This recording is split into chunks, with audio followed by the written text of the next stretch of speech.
Welcome to this exclusive interview with Simon Hill, the Managing Director for EMEA and Asia Pacific at Vasion.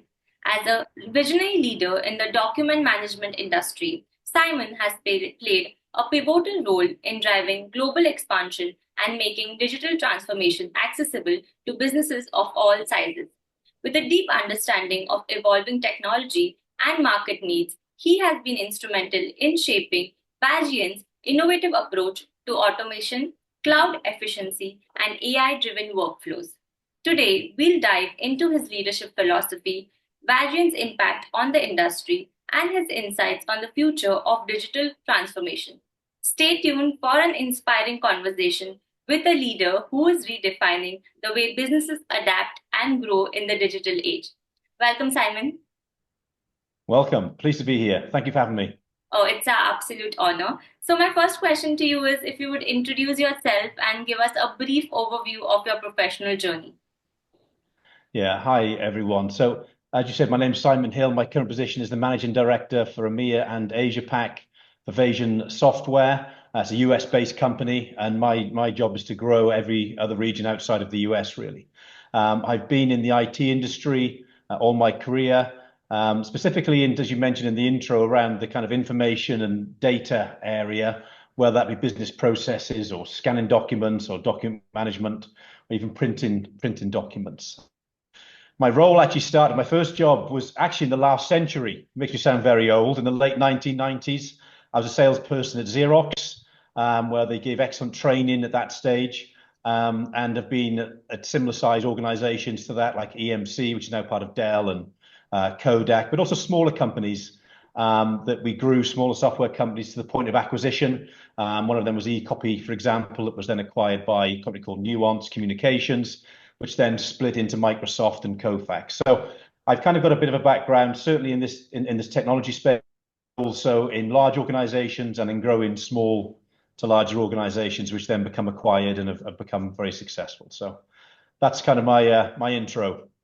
That's quite a path-breaking journey, and also congratulations on coming so far. So Simon, my next question to you is, you lead one of the senior roles in the company. So, what do you think as a leader are some of the core values that guide your leadership philosophy? Yeah, I think that you can have organizational structures, but often for me it comes down to the one-on-one relationships that you have. In terms of building out teams and leading people. And so I take my philosophy, if you like, from an author called Stephen Covey. He wrote a book called Seven Habits of Highly Effective People, but he wrote an eighth book that not many people know about, which is The Eighth Habit. And he talks about engaging the whole person within that. And so there's four things around that I particularly look for in terms of getting the most out of people and inspiring them to do their work. The first is, looking at their soul. Do they feel connected to the mission, the company values? Do they feel a part of the organization? Then their mind. Do people feel that they can be creative? Do they feel that their ideas are being heard? Then their heart. Are they treated kindly? Are they recognized for the good work that they do? And then there's the physical side of it that often we focus on, but the other three are so important, which is the kind of physical side of working, a good day's work for a good day's pay. And what you've noticed that when you have those four things in place, that people will follow you as a leader, and they notice that you are supporting them in all areas of their life, not just as a job. But the minute you take one or more of those things away, then people start to think, oh, is this the right company that I should be working for, and so on. So this my philosophy is really about engaging the whole person and getting the most out of that person in all areas of their lives. That's fantastic. How do you stay ahead of industry trends and also ensure that the company remains innovative in the long run? Yeah, so this one, the key to this, I believe, and what we really try to do here, right, at a leadership level all the way down, to stay close and listen to customers. When we're in with customers, so we'll go out with the sales guys or listen to the support team. When we're in there talking to customers, you realize the things they want to try and achieve and the gaps that may be there in the technology that's available today. So you understand their challenges. So that's one key one I would certainly say is stay close to customers and ask questions and listen. Often as companies and as software organizations, we go in and we talk a lot into customers, but it's so important to listen to them. And generally, spending time learning, reading, going to trade shows and spending time listening to what's happening and what's going on in other sectors, for example. But also spending time with people who are a lot brighter than I am. So our CTO, for example, I try to spend as much time as I can with him, and he doesn't, and people who don't mind answering my questions. I generally go in and try to really think about what's going on and how our technology can help and what technology trends are out there. So I'll ask a lot of questions for those people who are brighter than me, and then understand it. So there's just a few points that I've had on terms of staying up with the innovation and the trends. That's excellent. So, you've had a demonstrated journey and you have profound years of experience with your career. So, what are some of the key highlights or milestones that you've hit in your career that you're very proud of? Yeah, that's an interesting question because straight away things come to mind of all the great things that you might have done in your career. Looking back, all the good stories where people, oh, great job, Simon, well done, and all of that. I would like to probably, in thinking about that, reference two situations that arose that we've really had to pull together as a team, as a company, and really dig deep to achieve what we needed to achieve. And these two things affected everyone around the globe. So the first one was the global financial crisis in 2008. It started in the States, and then there was a whole economy downturn. It led to the Great Recession, as it's now known. And the second one was the global pandemic, where, in everyone got locked down. Now, when I interview people, especially sales leadership and salespeople, they come into the interview, they talk about all the big hitting numbers that they had and all of this stuff when times were good. But I want to know how they performed when times weren't so good. So what were their numbers like during 2008, during the Great Recession that took place, the financial recession? What were their numbers like in 2020 during COVID? How did they overcome the challenges during COVID to still be able to sell and to do what needed to be done for their company to be successful? And the majority, and then for me, that's kind of a great leveler because everyone was affected in the same way with that, right across all sectors. And it's not anyone's fault. Those things happened globally, and that was that. The majority of people that I talked to then in business, had an easy out. They blamed the global situation why their company couldn't grow or while sales figures were down.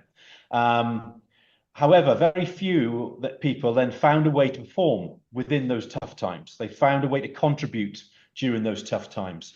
And that is when you really find out who the top performers are and the people who you want by your side when you go into battle. So in 2008, something that we had to do was I got the team together. No one had any money at the time, and they weren't talking about software integrations at that time. Our technology started to not sell, and so we had to quickly get together and to think, well, what is our proposition? And rather than leading with a technology-led proposition, we switched it to a cost-saving proposition within the financial crisis, which brought us then great success. And we built tools around ROI tools and TCO tools and that sort of thing. So the technology was the same, but our pitch had totally changed into addressing the need of the people at that time. We had good success in there. Then in 2022, during COVID and going to 21, it was even backed up. The situation became worse because there was huge semiconductor fires out in Japan, which then meant that silicon chips couldn't get around the world for products that we were selling. And on top of COVID, we had that. And so this affected a lot of different companies. And so again, I was in a different company at that point, but I did the same thing. I brought the team together. Right, let's collectively think, how are we going to be successful within this time? And there's two things we then did. One was to speak to our partners regularly, to find, not to sell to them, but to build relationships with them, find out what their struggles were and how they were coping, what experiences they could bring to us. And the second thing was to think about who actually is still working at this time during this pandemic. And the focus was then around hospitals. And so what we then achieved, I'm pleased to say, is we're able to then sell into the hospitals at that time. And we swung our proposition into hospitals. and even into the makeshift Nightingale hospitals that were set up across the UK. But we also started talking to our partners who, because people weren't able to get to the office, they weren't able to get there to be able to retrieve documents, to pick up posts, but our partners were then working around that and providing services for those kind of customers. So actually, we were able to increase sales in those sectors of the market, and we were able to achieve our COVID goals and still contribute towards the company objectives, still within that really tight, difficult time. So I'm pleased to say that we were able to do that, and we achieved great success both in 2020, in 2008, and in 2022, which were probably the hardest business years of my career, when no one's got any money and everyone shuts down. How do you still grow a business within those areas? And we were able to find a way, well, which I think is our greatest success, rather than selling when times are good and building when times are good. It's what happens when times are bad, and how do you perform? That's such an insightful answer, and I think tough time makes great leaders. So yeah, I think Yeah. that's a very yeah. Thank you for elaborating on all of the experiences that you've had. So what are some of the personal qualities or habits do you believe that have contributed most to your success? Because you've had a far-fetched journey. So what do you think are some of the qualities that have helped you? Yeah, I think I'm trying to think what people would say about me, and I think they would probably say that I lead by example. I'm a strategic thinker, so can think at that level, but I'm also a doer and determined to get things done, and can operationally think about, okay, that's what we need to do strategically, but how does that work operationally, and what are the steps that need to be put into place? I also think I'm friendly and approachable, and that allows you to build relationships with people, and they're happy to engage you and to take you into situations with customers or whatever that may be. And so putting those few things together then builds respect. And I think as a leader, you need to have respect you're talking about, and need to be able to show to people that you've walked in their shoes, you've done those jobs and those roles, and can now help them to do their jobs. Because it's really all about, my job is to make other people successful. It's not about me, it's about the team, and how I can help just guide the team to be others, to make others successful in that way. That's amazing. So, what is the vision of the company in the next 5 to 10 years? Yeah, so this part of the business is really growing quickly, and technology is changing all the time. So keeping on top of it is our mission in Vasion is to make digital transformation attainable for everyone. Now, digital transformation is a term that's been around for quite a while, and it's really talking about moving from old processes that might use paper, for example, to get an approval process done, right through to digitizing all of that. And when we say making digital transformation attainable for everyone, we actually mean everyone. What happens across the globe is organizations who've got the money can buy the latest technologies and be able to streamline processes and interact with their customers that might be you or I as individuals, as consumers. But what about organizations who don't have large IT budgets and don't have the money to spend on high-end software, who can actually implement that software as well? So what about those? What about that charity, for example, in Kenya, who's trying to streamline what it does, trying to keep their children secure in interactions, and how do they work with donors, for example, and in terms of the charitable donation? And so we look at the organizations like that as well, and trying to put our technology in play for it's easy for people to use without much IT backgrounds, without much of an IT background, and it can do it at an affordable price. And so we want to really make digital transformation attainable for everyone, no matter who you are, no matter wherever in the world you are, or your circumstances. Because we've got a big fear, actually, is that there's a gap between those who've got the technology and the digital transformation and moving forward with AI tools and so on, and got the money or the means to be able to do that. And we see a gap appearing. And we want to keep that gap closed, because otherwise these people are going to be left behind. And so that's our strategy in moving forward. And our mission as a company is to make digital transformation attainable for everyone, which does include AI tools and all those other sort of things as well. That's such a noble initiative, and I wish you all the best for it. So, Simon, this Thank you. brings us to the last question. As someone who has a very distinguished journey, what is that one piece of advice that you like to give to budding leaders and entrepreneurs in your industry? Okay, a bit of advice for leaders or entrepreneurs. There's probably a few things I might just touch on quickly. First is to perfect, I would say perfect your pitch. Really understand what to be able to explain what the benefits you bring in a simple way. I call it the mum test. Can I explain it to my mum, my mother, what I do, and can then she explain it to her neighbour Beryl when she asks how's Simon getting on? What's he doing for work these days? Can they explain it simply? And can you explain it to your parents or your children so they can understand the benefit of your technology or your service and be able to share that with others?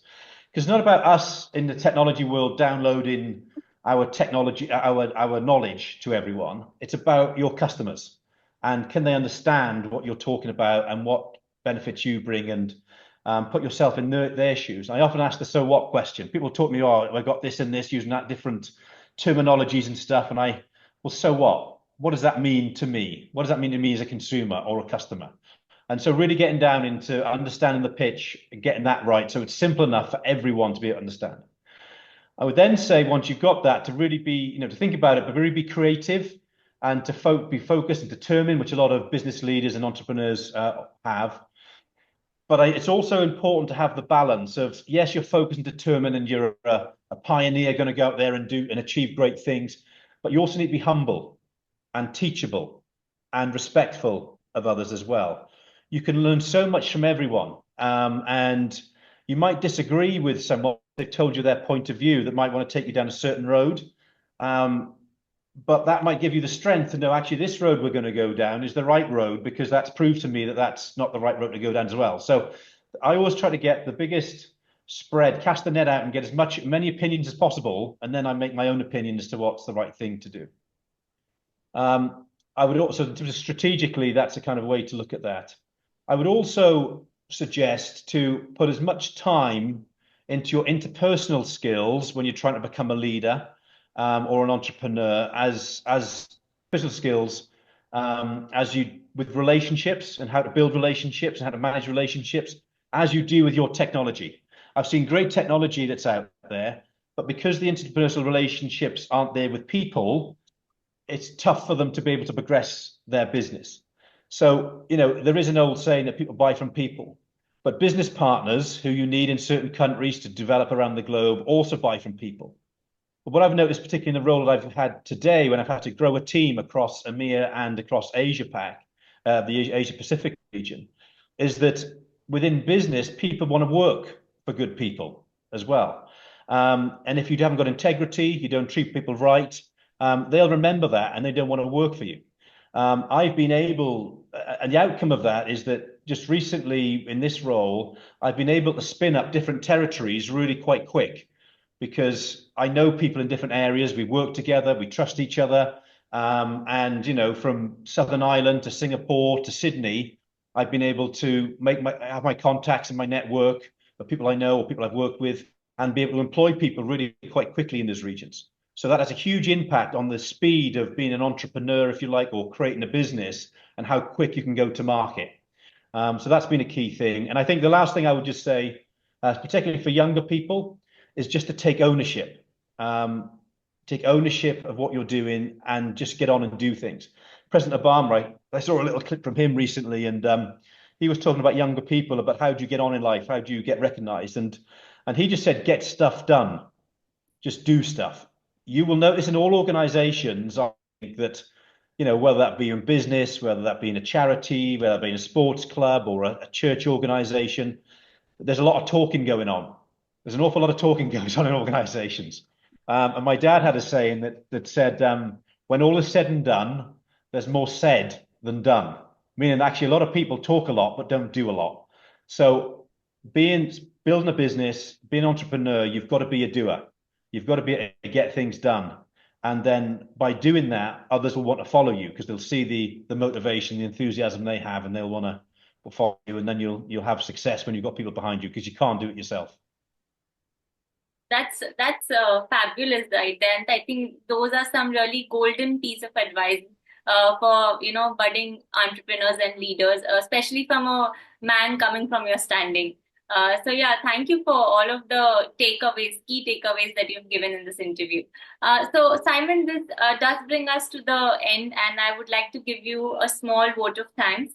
So as we wrap up this insightful conversation with Simon Hill, it's clear that his leadership and vision are driving meaningful change in the digital transformation space. His commitment to innovation, customer success, and a people first approach continues to shape his company and the industry at large. Thank you for joining us, and stay tuned for inspiring stories from today's most influential business leaders. So, yeah, thank you so much, Simon. I want to wish you all the best for your future, and I hope that you continue to grow with leaps and bounds. Thank you very much.